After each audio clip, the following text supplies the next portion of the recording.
My name is Chris. I'm the head chef at Brunches at Barclay.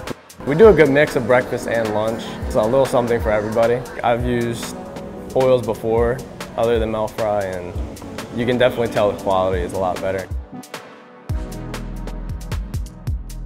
I've changed our fryers, and it is annoying to have to do it every maybe 3 days or something because it just goes bad so quickly.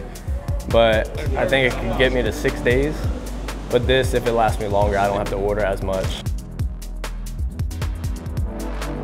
My staff can concentrate on other things because they're not wasting time having to deal with changing the oil out so constantly, and just gives us time to have everything prepped up and everything for the day.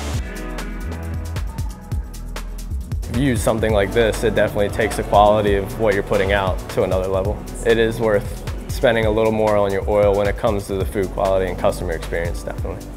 Using Ventura Mel Fry oil has definitely taken stress off of me, having to deal with so much already in the back. So it gives me the freedom to do other things rather than worry about the oil.